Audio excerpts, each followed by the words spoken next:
Hello, welcome back to Bite Size Dentistry. Firstly, I'm so sorry that you're having to watch this video instead of India in the final. We're all heartbroken. But today, we are going to be talking about the secrets behind unwound rotary files. So let's get started.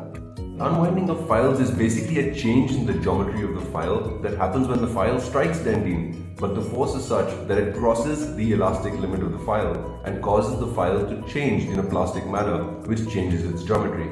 Now this leads to a microcrystalline change as well as a visible change. So we're going to be talking about what happens in those visible changes and what are the clinical implications and what are the things that we should do to maximally take advantage or not to get affected by this problem. The most obvious thing that happens is the file demonstrates a sign of weakness. We know that those areas are likely to be the area where that file fractures in the future. But it also plays a relevance in control memory files. If you don't remember what they are, check out our video on understanding R-phase control memory and austenitic phase files. You'll find it super interesting. But when you're using control memory files, which are the hyper and super flexible files of today's generation, you will find that they unwind as a protective mechanism so that they do not break in the canal. So let's get started exploring that possibility. Number 2. See, the unwound area has a separate angle to the rest of the file now, a separate helical pitch and a separate spiral. So it represents an area of poor cutting. Now when there's an area of poor cutting in your RCD, that area is going to leave behind unprepared islands of dentin. And those islands of dentin are going to be blocking your GP on its way to the apex. And that's one of the reasons why you should either be edge filing or ideally why you should not be using unwound files. Number 3. Now while the file rotates clockwise and cuts in a clockwise manner, it's designed in such a way that the debris gets carted up coronally.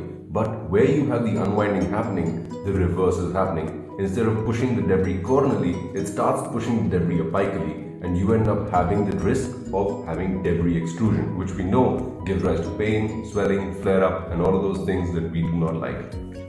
Now we have two coexisting phenomena that are happening.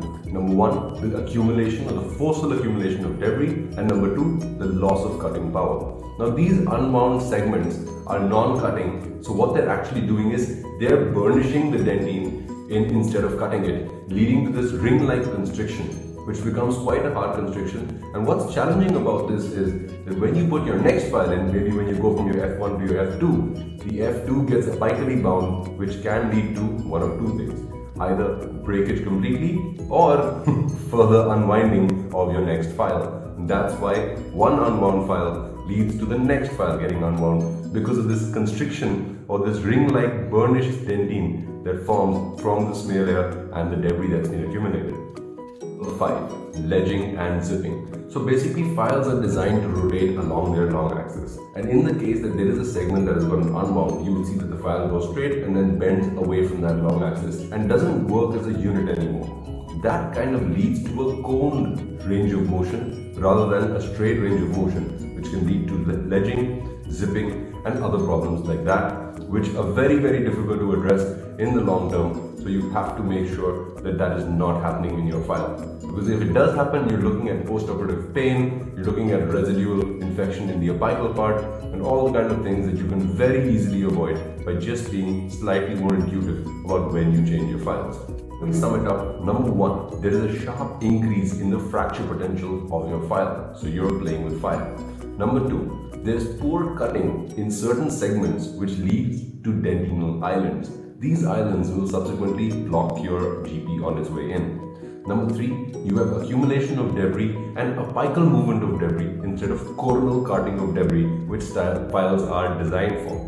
Number 4, the non-cutting areas will accumulate the debris and burnish it on the wall, which means that your next file has a chance of either unwinding or breaking, so you have to be careful.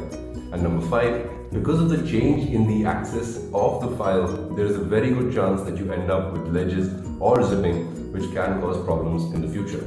Those really cool control memory files, what they do is that they unwind instead of breaking. So if you want them to rewind and so that you can use them again in the same case, take a glass of very hot water above 70 degrees, dip them, and you will see that they will regain their original geometry and they will be useful almost immediately.